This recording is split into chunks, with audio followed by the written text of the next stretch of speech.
Di video kali ini aku akan menceritakan film yang berjudul A Girl at My Door. Film ini dirilis pada tahun 2014. Oke, tanpa basa-basi lagi langsung saja kita ke alur ceritanya guys ya. 이런 데서 말라는 거 눈 깜짝할 사이야. 여기냐? 달라붙어갖고 그냥 꼭 소장님이 맞지 말라고 그랬잖아요. Film diawali dengan memperlihatkan polisi wanita yang bernama Yongnam. Dirinya harus dimutasi karena kasus pribadinya, di mana dia harus pindah tugas di sebuah desa kecil di tepi pantai. Di sini juga diketahui jika di desa ini para warga berpendapatan dari penjualan hasil laut. Hari pertama di desa, Yongnam bertemu dengan anak SMP yang bernama Dohe. Namun anak itu hanya diam dan langsung berlari menjauhinya. Selang beberapa waktu, Yongnam diantar oleh petugas polisi di desa menuju tempat tinggal barunya. Saat di tengah perjalanan, dia sempat melihat nenek ugal-ugalan yang mengendarai Tosa sambil mabuk. Kemudian dia juga bertemu dengan pengusaha yang bernama Yongha. Di dalam mobil juga terlihat beberapa teman Yongha. Yongha sendiri merupakan orang yang berpengaruh di desa tersebut. Singkat cerita, Yongnam sampai di rumah barunya. Dan tak lupa dia juga membawa beberapa botol air mineral. Saat malam hari, Yongnam terlihat depresi karena kasusnya sendiri. Dirinya terus meminum air di botol tersebut. Di saat pagi hari terlihat Yongnam yang sedang berpatroli. Kemudian dia melihat Dohe yang dibuli oleh teman sekolahnya. Melihat hal itu, Yongnam pun segera menghampirinya dan mengancam para pembuli tersebut. Setelah mereka pergi, terlihat penampilan Dohe yang sangat berantakan. Kemudian Yongnam menyuruh Dohe untuk melapor ke polisi jika mereka mengganggunya lagi. Saat malam hari, Yongnam menghadiri sebuah pesta agar dirinya bisa mengenal para warga di sana. Setelah dirinya pulang, Yongnam melihat air botolnya sudah habis, dan hal itu membuatnya tak bisa tidur. Dia pun segera pergi ke swalayan untuk membelinya. Terlihat banyak sekali alkohol yang dia beli, karena ternyata Yongnam merupakan pecandu alkohol.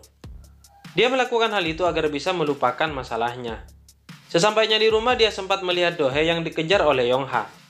Diketahui Yongha merupakan ayah tiri Dohe. Melihat hal itu, Yongnam pun berusaha untuk mengamankan Yongha. Terlihat di sini juga ada nenek ugal-ugalan di awal film tadi, di mana dia adalah ibu Yongha. Saat melihat Yongha akan ditangkap, sang ibu sempat membela anaknya. Singkat cerita, Yongha dibawa ke kantor polisi. Di sini hanya dinasihati agar tak mengulangi perbuatannya. Setelah itu, Yongha diperbolehkan untuk pulang. Kemudian petugas polisi mengatakan jika Yongha merupakan pengusaha yang meningkatkan pendapatan desa. Karena itulah dia dihormati oleh polisi setempat. Singkat cerita, terlihat Yongnam yang pulang ke rumah, namun dari belakang terlihat Dohe yang mengikutinya. Karena merasa kasihan, Yongnam pun mengajaknya untuk makan di rumahnya. Sesampainya di rumah, Dohe mengatakan jika ayahnya akan memukulinya saat sedang mabuk. Di sini Yongnam mengatakan jika Dohe harus mengadu kepada orang-orang jika dirinya mendapat perlakuan seperti itu lagi. Setelah mengobrol, Dohe terlihat begitu gembira. Setelah makan, Yongnam mengantarkan Dohe untuk segera pulang. Namun di tengah perjalanan mereka bertemu sang nenek. Di sini sang nenek pun mengejarnya dan memukulinya. Kemudian Dohe dibawa pulang dengan perasaan yang sedih. Tak terasa waktu sudah berlalu. Terlihat Yongnam yang dipanggil oleh atasannya untuk diperingatkan agar dirinya berhati-hati dalam menjalankan tugasnya. Di saat kembali ke desa, terlihat Yongnam yang lari pagi. Kemudian dia sempat melihat Dohe yang sedang menari di tepi pantai. Di malam harinya, Dohe kembali mengikuti Yongnam dari belakang. Dirinya juga sempat melewati ayahnya yang sedang berpesta dengan beberapa warga di sana. Namun Dohe tetap mengikuti Yongnam. Karena terus diikuti, Yongnam pun merasa kasihan dan mengajaknya untuk pulang bersama. Sesampainya di depan rumah, Dohe terus menatap Yongnam seperti tak ingin berpisah dengannya. Hal itu dikarenakan Dohe selalu mendapat perlakuan yang kasar. Namun Yongnam tetap harus meninggalkan Dohe, karena Dohe bukan termasuk keluarganya. Setelah beberapa waktu, Dohe mendatangi rumah Yongnam dengan wajah yang sedih. Kemudian Yongnam mendapat kabar dari kepolisian jika ada seorang nenek yang jatuh dari tebing laut. Setelah dia datang ke TKP, ternyata orang itu adalah nenek Dohe yang sudah tewas karena terjatuh. Saat Dohe ditanya, dia mencoba meyakinkan Yongnam jika di malam itu sang nenek mengejarnya dan tak sengaja terjatuh. Karena sebelumnya Dohe sempat diancam dan hal itu akan membuat dirinya berlari ketakutan.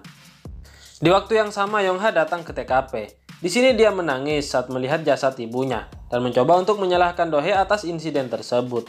Akan tetapi para polisi berhasil menenangkannya. Di malam harinya, Dohe mendatangi rumah Yongnam. Terlihat Dohe yang basah habis kehujanan. Melihat hal itu, Yongnam segera mengeringkannya dan juga memandikannya. Di saat Dohe membuka baju, Yongnam dikejutkan dengan memar di tubuhnya. Tak tega melihat hal itu, Yongnam berniat untuk menghampiri Yongha, namun Dohe melarangnya.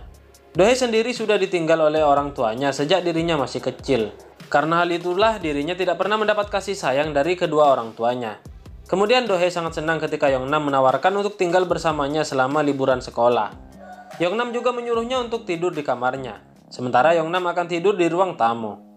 Di saat pagi hari, Yongnam dikagetkan oleh Dohe yang sedang menatapnya. Terlihat mereka berdua yang semakin akrab layaknya hubungan seorang ibu dan anak. Setelah pulang dari belanja, Yongnam memberi Dohe sebuah handphone. Kemudian dia menyuruh Dohe untuk menghubungi polisi jika dirinya diperlakukan kasar oleh ayahnya. Di malam harinya, ketika mereka sedang makan, tiba-tiba Yongha datang untuk menjemput putrinya. Di sini Yongha juga menjelek-jelekan sifat Dohe, di mana Dohe sering membenturkan kepalanya sendiri di saat dirinya marah. Namun Yongnam berkata jika dia akan tetap menjaga Dohe selama liburan sekolah. Di keesokan hari terlihat Yongnam yang berada di kantor. Kemudian dia didatangi oleh seorang perempuan yang bernama Enjung. Di sini dia mengajak Yongnam ke suatu tempat untuk membicarakan sesuatu. Saat di tepi pantai, Enjung mencoba untuk memegang tangannya, namun Yongnam sudah bertekad untuk menjauh darinya. Di mana Enjung merupakan mantan kekasih dari Yongnam. Karena kasus hubungan mereka, Yongnam berakhir di sebuah desa kecil tersebut. Setelah makan malam, Enjung mengajak Yongnam untuk hidup bersama. Namun Yongnam pun menolak karena dirinya ingin memulai kehidupan yang baru. Di saat Enjung harus pergi dengan keadaan mabuk, Yongnam sempat menciumnya sebagai tanda perpisahan. Namun, tiba-tiba mereka sempat dipergoki oleh Yongha. Namun Yongha bersikap seperti biasa dan segera masuk ke restoran. Ketika Yongnam pulang, dia dikejutkan dengan keadaan rumahnya yang sudah berantakan. Dan juga dia melihat Dohe sedang membenturkan kepalanya, yang sepertinya dia dalam kondisi marah karena ditinggal sendirian oleh Yongnam. Di saat Dohe tertidur, Yongnam sempat memegang kakinya. Di sini dia merasa tak tega jika Dohe melukai dirinya. Di keesokan hari, Yongnam mendapat kabar jika ada pekerja yang mengamuk. Di sini Yongnam mencoba untuk tetap tenang sambil mendekatinya. Kemudian orang itu berkata jika dirinya ingin pulang kampung karena ibunya sakit. Di sini Yongnam mulai menyadari jika orang tersebut merupakan imigran ilegal. Setelah mengetahui hal itu, para warga dan petugas di belakang hanya diam saja, seolah hal itu sudah sering terjadi. Saat malam hari di kantor polisi, Yongnam memperingatkan Yongha karena dirinya sudah mempekerjakan pekerja ilegal. Tak hanya itu saja, Yongha juga mengurangi gaji mereka. Namun Yongha tetap bersikeras karena dirinya hanya berusaha untuk membuat pendapatan desa berkembang, walaupun dengan cara yang salah. Mendengar hal itu, Yongnam mengancam jika Yongha tak membayar semua gaji pekerjanya, dia bersama imigrasian akan menangani kasus tersebut. Di sini Yongha membalas dengan mengatakan jika dirinya melihat Yongnam sedang berciuman dengan wanita. Dan hal itu membuat Yongnam hanya bisa terdiam. Saat berada di rumah, terlihat Yongnam yang sedang minum. Kemudian Dohe datang sambil membawa baju seragam sekolahnya, karena sekolah akan dimulai lagi.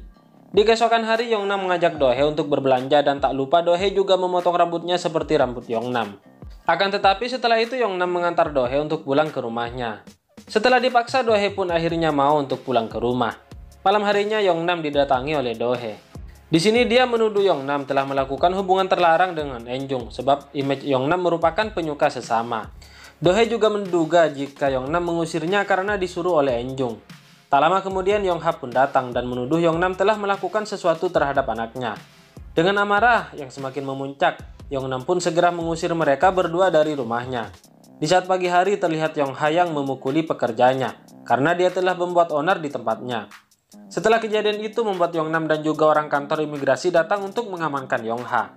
Setelah kejadian itu Yongnam menemui Dohe untuk melihat keadaannya. Terlihat Dohe hanya duduk terdiam sambil meratapi kesedihan. Karena tak tega, Yongnam pun kembali mengajak Dohe untuk pergi ke rumahnya. Terlihat mereka berdua yang asik mengobrol. Namun tiba-tiba para kepolisian datang untuk mengamankan Yongnam. Karena para polisi mendapat informasi jika Yongnam telah melakukan sesuatu terhadap Dohe. Saat di kantor polisi, Yongnam berkata jika dirinya hanya mengamankan Dohe dari sifat ayahnya dan tak ada maksud lain. Namun penyidik itu tak mempercayainya karena Yongnam merupakan penyuka sesama. Di sisi lain, Dohe juga dimintai keterangan oleh beberapa penyidik. Namun anehnya, Dohe juga berkata jika dirinya juga sering dimandikan oleh Yongnam, dan Yongnam juga sering menyentuh tubuhnya. Dari keterangan tersebut membuat Yongnam ditahan oleh kepolisian. Setelah memberikan keterangan, petugas polisi mengantar Dohe untuk pulang ke rumahnya. Sesampainya di rumah, polisi tersebut memberikan nomor handphonenya agar Do-hye bisa memberitahunya jika sang ayah melakukan sesuatu. Karena sebenarnya Yong-ha sudah dibebaskan dari tuduhannya. Saat malam hari, terlihat Do-ha yang berubah menjadi anak baik dengan menuangkan minuman kepada ayahnya. Singkat cerita, terlihat Yong-ha yang tertidur pulas. Dengan perlahan, Do-hye masuk dengan merencanakan sesuatu. Kemudian dia menghubungi nomor polisi dan menaruh handphonenya di sampingnya. Setelah itu, Do-hye berteriak. Tak lama kemudian para polisi datang untuk menangkap Yong-ha. Di sini terlihat jika rencana Do-hye berhasil untuk membuat ayah tirinya bersalah. Saat di kantor, Do-hye kembali dimintai keterangan oleh penyidik. Kali ini dia kembali bersaksi jika kesaksian yang sebelumnya adalah suruhan dari sang ayah. Atas kesaksian tersebut, Do-hye berhasil membuat Yong-ha ditahan oleh kepolisian. Di sisi lain, penyidik yang meminta keterangan ke Yong-nam. Dia meminta maaf karena sudah menuduh Yong-nam. Setelah kejadian itu semua membuat Yong-nam ditarik kembali untuk bertugas di kantor pusat. Karena dirinya sudah berperilaku baik selama di desa tersebut. Di tengah perjalanan, Yong-nam sempat mampir ke rumah Do-hye untuk menemuinya. Sesampainya di sana, Yong-nam bertanya apakah Do-hye sengaja menjebak ayahnya agar masuk penjara. Dan juga apakah dia sengaja melukai neneknya. Mendengar hal itu, Do-hye hanya terdiam sambil menangis. Kemudian Yong-nam berpesan agar Do-hye menjaga dirinya baik-baik. Karena sekarang dia akan tinggal seorang diri. Sementara Yong-nam akan kembali ke Seoul untuk pindah tugas. Di saat Yong-nam melanjutkan perjalanannya, dia teringat tentang kesedihan Do-hye. Kemudian dia berencana untuk menemuinya lagi. Namun Do-hye sudah meninggalkan rumah.